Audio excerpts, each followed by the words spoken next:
하옵나이다. 아멘. 오늘은 이미 말씀드린 것처럼 사순절 첫 번째 주일입니다. 사순절은 예수님의 십자가를 깊이 묵상하며 그리고 우리 자신들을 깊이 성찰하면서 회개하는 우리 기독교 절기 중에 아주 중요한 절기입니다. 그렇기 때문에 그 어느 때보다도 우리는 이와 또한 주님의 십자가를 우리가 깊이 묵상하면서 이 사순절을 보내야 되리라고 생각합니다. 오늘 사순절 첫째 주일을 맞이해서 저는 여러분들과 함께 읽은 누가복음 9장 57절부터 62절의 말씀 가지고 주님을 따르려면 이라고 하는 제목으로 함께 은혜를 나누려고 합니다. 슬로베이크 큐류라고 하는 사람이 신자의 유형을 여러 가지로 재미있게 표현을 했습니다. 연과 같아서 잡지 않으면 날아가 버리는 신자, 축구공과 같아서 어디로 굴러갈지 알 수 없는 신자, 풍선과 같아서 작은 가시에 찔려도 퐁 하고 터져버리는 신자, 트레일러와 같아서 끌고 가지 않으면 꼼짝도 하지 않는 신자, 그리고 네온사인과 같아서 꺼졌다 켜졌다 하는 신자가 있다라고 그는 말을 하고 있는 것을 보게 됩니다. 여러분, 여러 가지 신자의 유형을 얘기하고 있습니다만은 이런 유형의 사람들의 공통점이라고 하는 것은 여러분, 이것은 바람직한 성도의 모습이 아니라고 하는 것입니다. 그렇습니다. 예수님이 찾으시는 사람은 분명 이러한 사람들이 아닙니다. 예수님께서는 당신의 삶을 통해서 그를 따르는 사람들이 어떻게 주를 따라야 될 것인가를 우리에게 분명히 보여주셨습니다. 여러분, 주님은 주님이 이 땅에 계실 때나 지금이나 많은 사람들을 부르십니다. 그리고 그들을 가르치시고 그리고 그들을 훈련시키는데, 주님이 여러분 사람을 부르시는 목적이 있습니다. 하나님께서 우리를 부르시는 목적은 우리를 주님의 제자 삼기 위해서 부르신다라고 하는 사실을 우리가 기억을 해야 됩니다. 그렇기 때문에 우리는 예수 믿는 사람들은 당연히 예수 그리스도의 제자가 되어야 될 줄로 믿습니다. 예수님은 그 제자를 통해서 하나님의 영광을 나타내기를 원하시고 또 그 제자들을 통해서 하나님 나라를 확장하기를 원하십니다. 바로 여러분들과 내가 이 시간 그리스도의 제자로 온전히 서기를 주님의 이름으로 소원합니다.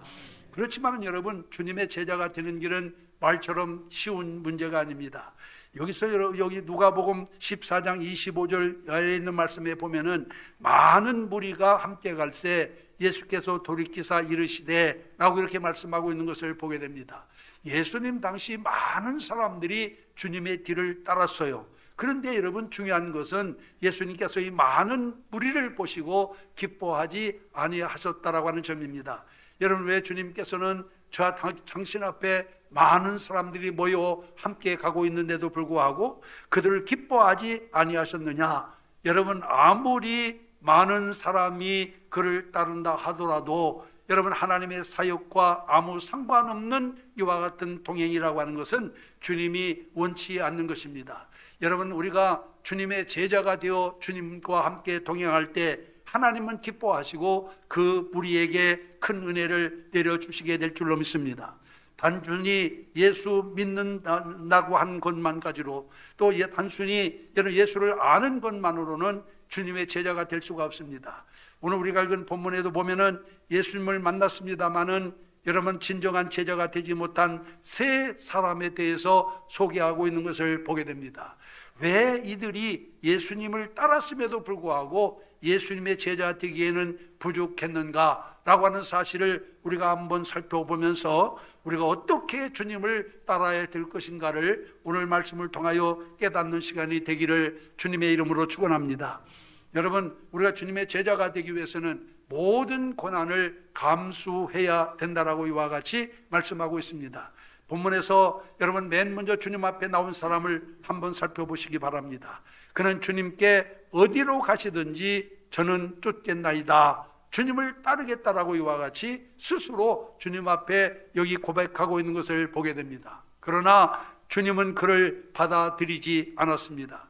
어떻게 이 사람이 선뜻 예수님을 따르겠다고 말을 했는지, 그리고 여러분, 무슨 이유로 예수님은 자신을 따르겠다라고 하는 이 사람을 받아들이지 않은 것인지는 오늘 본문이 우리에게 분명히 가르쳐주고 있습니다.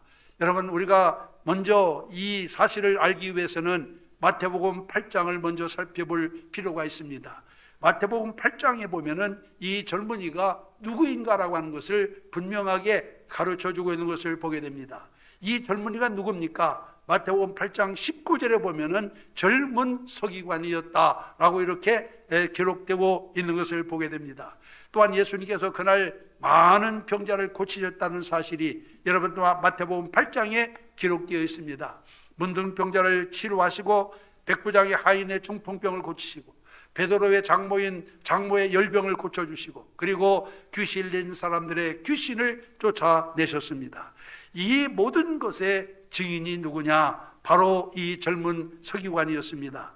주님의 무한한 능력과 권세에 감탄한 이 젊은 서기관은 예수님 앞에 나와서 주님의 제자가 되겠다라고 이와 같이 스스로 자원하고 있는 것을 보게 됩니다. 그런데 이런 이와 같은 서기관에게 예수님은 어떻게 반응하셨습니까? 그래, 이제부터 나를 따르라. 그렇게 말씀하셨습니까? 아닙니다. 오히려 예수님은 당신을 따르겠다고 하는 그를 만류하고 있는 것을 보게 됩니다. 오늘 본문 58절에 보면 여우도 굴이 있고 공중의 새도 집이 있으되 인자는 머리 둘 곳이 없도다 라고 이렇게 말씀하고 있는 것을 볼 수가 있어요. 여러분, 왜 당신을 따르겠다라고 하는 젊은이에게 예수님께서는 이런 말씀을 하셨을까요? 여러분, 예수님은 중심을 보시는 분입니다. 이 젊은 서기관의 중심을 이미 여러분 예수님은 알고 계셨어요. 그는 예수님의 화려한 면만 바라보고 예수님을 쫓으려고 했습니다. 예수님의 능력을 보고 그를 억지로 왕을 삼으려고 했던 수많은 사람들처럼 이 젊은이도 바로 예수님의 화려한 면을 보고 주님의 제자가 되겠다라고 자원한 것을 볼 수가 있습니다. 그러나 이 젊은이와 많은 무리들이 미처 몰랐던 부분이 있습니다. 그것은 그가 비록 가난한 자를 먹이시고 입히셨습니다마는 자신은 평생 가난하셨고 또 병든 자와 죽은 자를 살리는 능력을 가지셨습니다마는 그러나 주님 자신은 십자가에서 죽으셨다라고 하는 사실을 그들이 미처 모르고 있었던 것입니다. 플레노라고 하는 유명한 신학자가 예수님에 대해서 재미있는 표현을 한 것이 있습니다. 예수님은 평생 남의 집에서 사셨다. 태어날 때도 남의 집 마구간을 빌려서 태어나셨고 마지막 장사 지날 때도 자기 무덤이 아닌 아리마대 요셉의 무덤을 빌려 사흘 밤을 거기서 묵으셨다라고 이렇게 그는 표현하고 있습니다. 정말 예수님은 평생 그렇게 살다 돌아가셨습니다. 인간적으로는 가장 낮은 곳에서 가장 가난하게 사셨던 분이 바로 예수님이십니다. 여러분, 그런데 이와 같은 사실을 바로 이 젊은이와 주님을 따르는 많은 무리들이 알지를 못했다고 하는 것입니다. 그래서 예수님은 여우도 굴이 있고 공중의 새도 집이 있으되 인자는 머리 둘 곳이 없다고 말씀하신 것을 볼 수가 있어요. 여러분, 이게 무슨 말입니까? 다시 한번 생각해 보라고 하는 것입니다. 화려한 면만 보지 말고 어두운 면을 고려하라고 하는 것입니다. 사랑하는 성도 여러분, 주님을 따르는 길은 여러분 고난의 길입니다. 예수님 자신이 보여주신 것처럼 여러분 자기 자신을 부인하고 자기 십자가를 지는 길이 바로 여러분 주님을 따르는 길임을 기억하시기를 바랍니다. 주님을 따르기 위해서는 내가 버려야 할 것도 있고 포기해야 될 것도 있고 또한 받아야 할 고난도 고통도 있다고 하는 사실을 우리는 반드시 기억을 해야 될 줄로 믿습니다. 우리는 예수를 따라가면 좋은 일만 있을 줄 생각합니다. 안 되던 것도 잘 되고 또한 육신도 건강하고 또한 물질의 축복도 받고 병도 고침받고 하는 이런 것들만 생각하고 여러분 주님 때문에 받을 고난이나 주님 때문에 받을 고통에 대해서는 전혀 생각을 하지 않는 사람들이 너무나도 많습니다. 그러나 우리가 분명히 기억할 것은 여러분 또한 주님의 고난에 동참하지 않는 사람은 주님의 제자가 될 수 없다라고 하는 사실을 우리가 기억을 해야 될 줄로 믿습니다. 여러분 포기할 것을 포기하고 또한 아니면 버려야 할 것을 버리고 받아야 될 고난이라면 기꺼이 받음으로 말미암아 주님과 함께 동행할 수 있는 주의 참된 제자들이 다 되어지기를 주님의 이름으로 축원합니다. 그 다음에 두 번째로는 주님을 내 삶의 우선순위에 두고 살아야 된다라고 하는 것을 가르쳐주고 있습니다. 여러분 두 번째 사람을 한번 보세요. 이 두 번째 사람에게는 예수님께서 먼저 나를 쫓으라 하고 이와 같이 그에게 말씀하셨습니다. 그런데 이 사람은 스스로 예수를 쫓겠다고 말했던 첫 번째 사람과는 대조적인 반응을 보이고 있는 것을 볼 수가 있습니다. 나로 먼저 가서 내 부친을 장사하게 허락하옵소서라고 이렇게 59절에 말씀하고 있는 것을 볼 수가 있습니다. 예수님의 부르심에 다른 일을 먼저 하고 난 다음에 그리고 나중에 주님을 따르겠다라고 이렇게 그는 말하고 있습니다. 기록된 말씀으로만 보면은 이 사람 말이 맞는 것 같습니다. 왜냐하면 자기 아버지가 이와 같이 또한 죽었는데 그 아버지를 장사하고 난 다음에 주님을 따르겠다라고 하는 말로 이해하면 그렇습니다. 그러나 여러분 오늘 본문에 있는 말씀을 자세히 보면은 그런 이와 같은 의미가 아닙니다. 여러분 또한 여기 보면은 내가 먼저 가서 내 부친을 장사하게 허락해 달라고 하는 이 말씀은 아버지가 정말로 죽어 있는데 그 아버지를 장사하고 와서 따르겠다고 하는 그런 말이 아닙니다. 이것을 안 예수님은 지금 당장 쫓으라고 그렇게 말씀하고 있는 것을 보게 됩니다.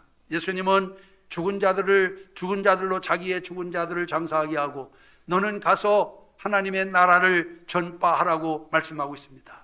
예수께서 이렇게 말씀하신 것은 그 사람의 부친이 지금 죽어 있는 상태가 아니기 때문에 그렇습니다. 어떻게 그것을 우리가 알 수 있느냐? 그 사람의 아버지가 죽지 않은 것을 어떻게 알 수 있느냐? 우리는 두 가지로 알 수가 있어요. 만일 그 사람의 부친이 죽었다고 한다면은 그가 지금 예수님께 나와서 한가롭게 주님의 말씀을 듣고 있을 형편입니까, 여러분? 아버지가 죽었는데 장사를 지내야지. 장사 지내는 것을 포기하고 예수님께 나와서 정말로 말씀을 듣는데 열중했다면은 정말로 위대한 믿음의 사람이라고 할 수 있어요. 그러나 그가 지금 한가롭게 예수님께 나와서 말씀을 듣고 있다라고 하는 것은 아버지가 지금 죽은 상태가 아니라고 하는 것이고, 또 하나는 중동 지방에서는 날씨가 덥기 때문에 사람이 죽으면 곧장 장사를 지내야 되는데 장사를 지내지 않고 지금까지 그냥 두었다라고 하는 것도 사실상 여러분 우리가 이해하기 어려운 것입니다. 만일 부친이 죽었다면 그때까지 장사를 지내지 않고 있을 리가 만무하다는 것입니다. 그렇기 때문에 우리는 그의 말을 이렇게 이해해야 됩니다. 나는 아버지를 모시고 사는데 내 아버지가 돌아가실 때까지만 기다려 주십시오. 우리 아버지가 돌아가시고 난 다음에 그 다음에 내가 와서 당신을 따르겠나이다 라고 이렇게 여러분 이 말씀을 이해할 수 있는 것입니다. 여러분 이렇게 그렇기 때문에 주님께서는 그러한 그 사람에게 지금 당장 나를 따르라고 이와 같이 말씀하고 있는 것을 볼 수가 있습니다. 어쩌면은 이 사람은 주님을 따라가는 길이 자기의 모든 것을 버리고 가야 하는 길임을 너무나도 잘 알고 있는 사람이었던 것 같습니다. 그래서 그는 자신의 현재를 포기할 수 없다고 예수님께 말씀드리고 있는 것을 볼 수가 있어요. 사랑하는 성도 여러분, 하나님의 부르심에 여러분 어떻게 여러분들은 대응하고 있습니까? 여러분 그 주님께서는 우리에게 지금 당장 하나님 나라를 전파하라고 우리를 부르셨습니다. 그러나 많은 사람들이 이 핑계 저 핑계를 대면서 주님의 부름을 회피하고 있습니다. 은혜를 받고 감동을 받지만 자신의 사업과 인간관계에 우선순위를 두고 있는 사람들이 너무나 많습니다. 주님을 믿는다고 하면서 주님을 따르겠다고 하면서 지금 당장은 아니라고 말하는 사람들이 많습니다. 지금은 해야 할 일이 있다는 거죠. 나중에 그리고 나의 일을 모두 마치고 난 다음에 평화롭고 여유가 생기면 그때 주님을 아이와 집단 섬기겠다라고 이렇게 말하는 사람들입니다. 그러나 여러분 이렇게 자신의 삶이 우선순위인 사람은 하나님의 제자가 될 수가 없습니다. 주님 제일주의, 하나님 우선주의로 사는 사람만이 하나님 나라를 위해서 크게 쓰임받는 주님의 제자가 될 수 있음을 기억하시기를 바랍니다. 여러분 성경에 나온 신앙의 위인들은 하나같이 자기 모든 것을 포기하고 주님을 따랐던 사람들입니다. 베드로도 배와 그물과 고기와 그리고 또한 부친까지도 버리고 주님을 따른 사람이고, 사도 바울도 자기가 가지고 있던 모든 이와 같은 것들을 다 버리고 저로 주님을 따랐던 사람들입니다. 이렇게 주님의 제자는 저 주님을 삶의 우선순위에 두는 사람이 바로 주님의 참된 제자가 되는 것을 믿으시기를 바랍니다. 그런데 그것을 결단하는 것이 그렇게 쉬운 문제는 아닙니다. 주님을 위해서 모든 것을 포기하는 것이 쉬워요, 여러분? 아마 우리가 여러분들 경험해 보셔야 생각합니다.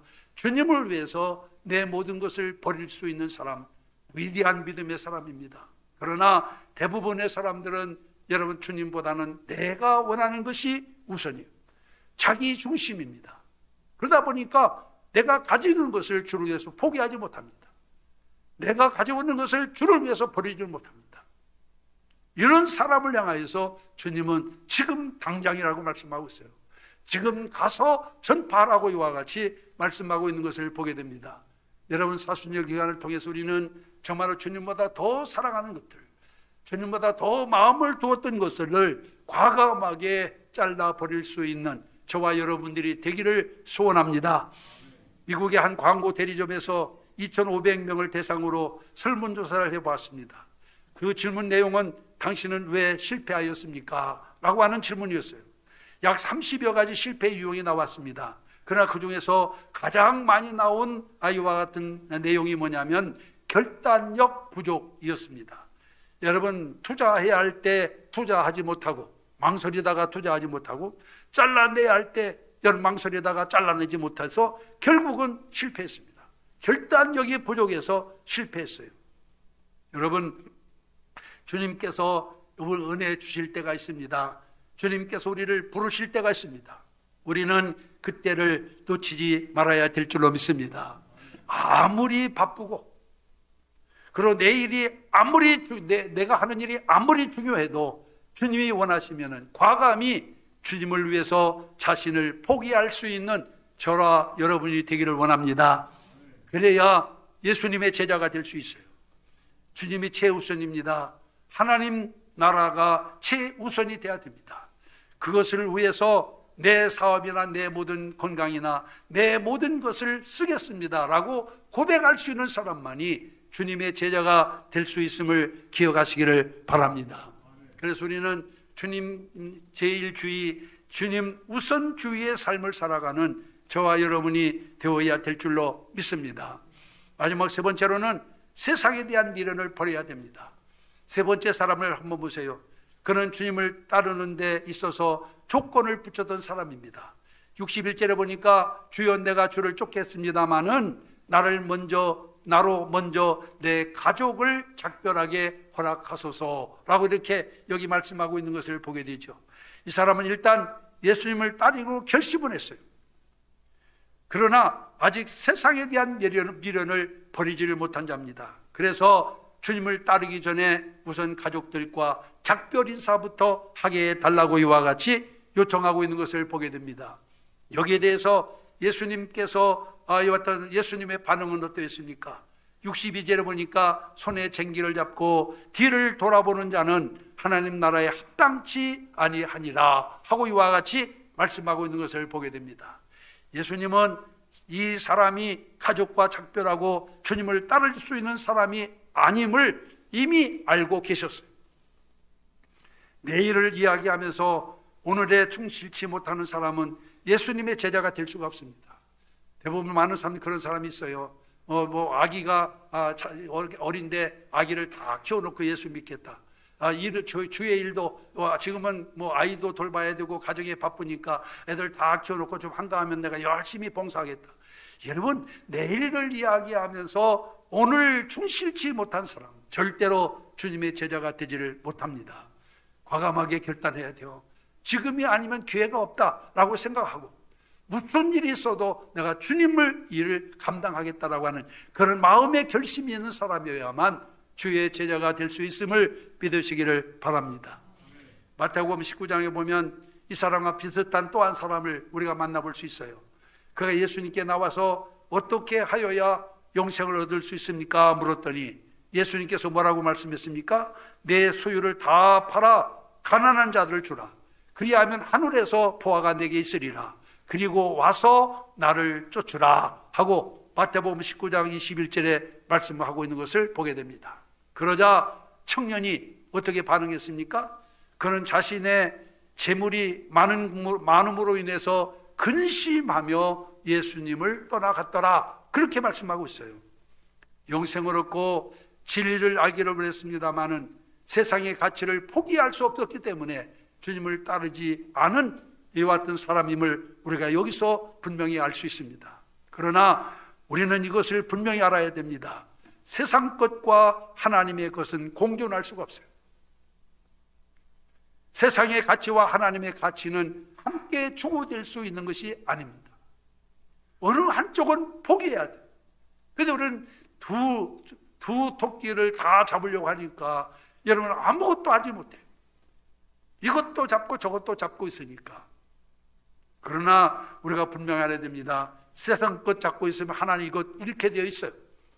하나님의 것을 잡으면 세상 것 잃게 되어 있어요. 세상의 가치에 몰입하면 하나님의 가치는 잃어버리게 되어 있어요. 하나님의 가치를 깨닫으면 세상 가치는 아무것도 아니에요. 이 사실을 우리가 기억을 해야 될 줄로 믿습니다. 그래서 예수님은 쟁기를 잡은 사람은 마땅히 자기가 가야 할 곳과 그 일만을 생각해야 된다라고 오늘 본문에서 말씀하고 있는 것을 보게 됩니다. 여러분, 쟁기를 잡은 사람은 뒤를 바라보아서는 안 됩니다. 앞만 바라봐야 됩니다. 물질을 따라서도 안 되고 권세를 따라서 살아도 안 되고 쾌락을 따라서 살아도 안 됩니다. 오직 예수 그리스도를 따라 살아야 될 줄로 믿습니다. 바로 그 사람이 예수님의 제자입니다.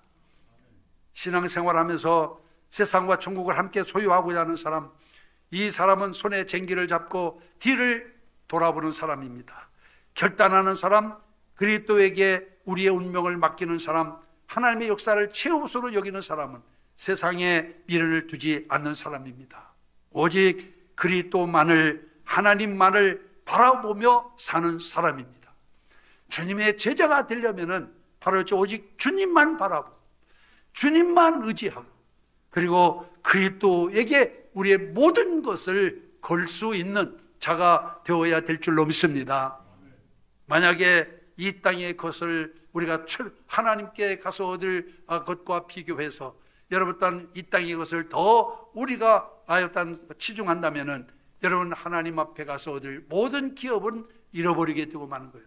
그렇기 때문에 우리가 가차없이 버릴 것을 버릴 수 있는, 미련을 갖지 않고 버릴 수 있는 결단이 우리 믿는 성도들에게 있어야 될 줄로 믿습니다. 추운 겨울이 다가오자 한 무리의 오리떼가 따뜻한 남쪽 나라로 가기 위해서 길을 떠났습니다. 한 곳을 지나다 보니까 가을 저거지가 끝난 밭에 조이삭이며 수수이삭이며 이런 것들이 많이 흩어져 있었어요. 그것을 보고 식탐이 많은 오리 한 마리가 대장우리에게 가서 이렇게 말합니다. 여기에 내려서 조금 쉬면서 영양을 보충하고 가면 어떻겠습니까? 라고 이렇게 권유를 했습니다. 그러자 주변에 있던 많은 오리들이 모두 다 찬송을 했어요. 그러니까 대장우리도 어쩔 수 없어가지고 그러면 좀 내려서 쉬었다 가자. 그러나 잠시 동안만 쉬었다 가자. 그렇게 이야기를 했습니다.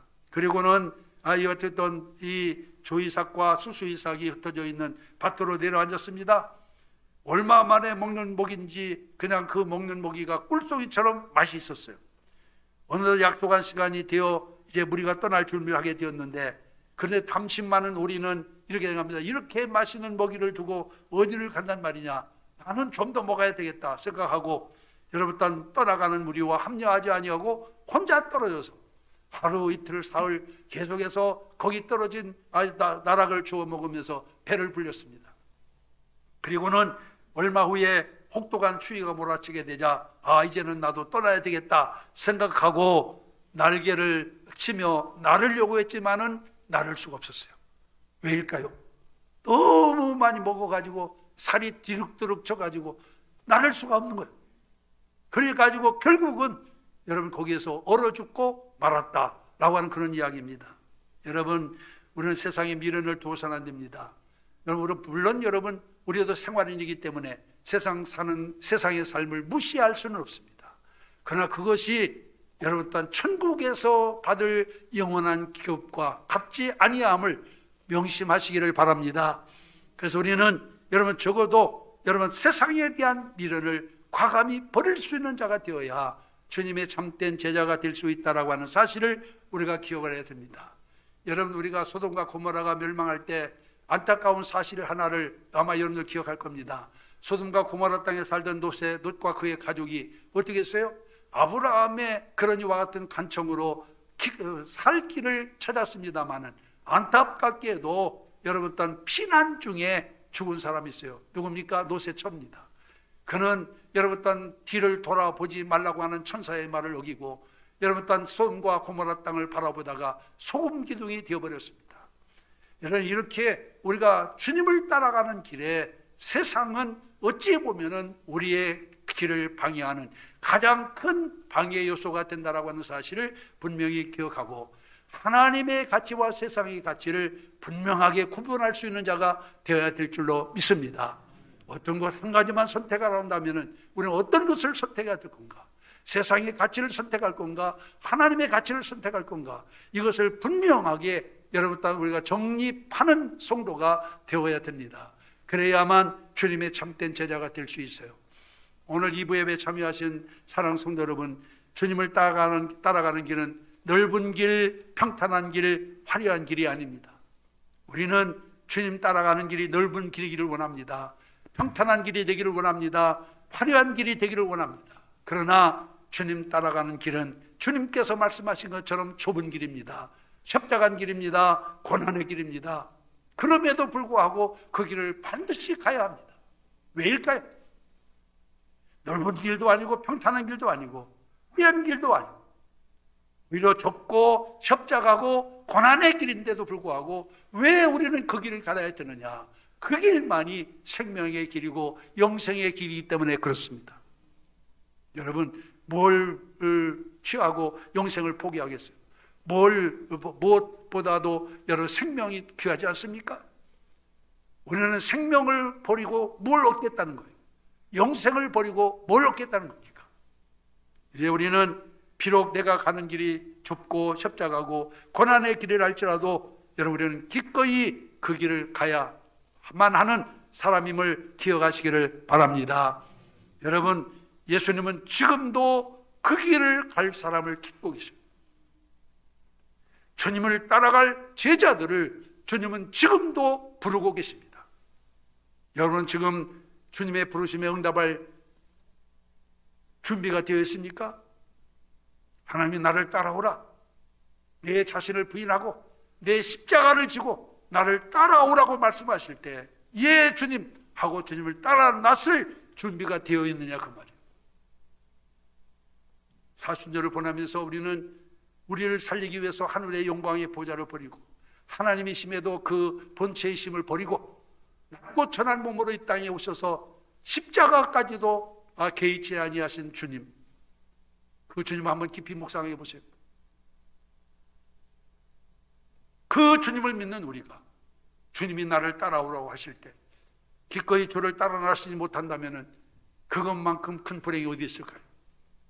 사랑하는 성도 여러분, 이제 우리가 이 사순절을 통해서 정말 내가 주님의 제자인가, 주님을 올바로 따르는 사람인가 라고 하는 사실을 깊이 묵상하면서 정말로 모든 것을 버리고 심지어는 목숨까지 버리면서 주님을 따라갈 수 있는 자가 되어 있는가 라고 하는 것을 우리가 한번 자신을 성찰하여서 정말 하나님 앞에 신실한 제자로 거듭나는 여러분들이 되시기를 주의 이름으로 축원합니다. 기도하겠습니다. 시간 나같이 한 목소리로 하나님께 잠시 동안 기도하겠습니다. 그렇습니다.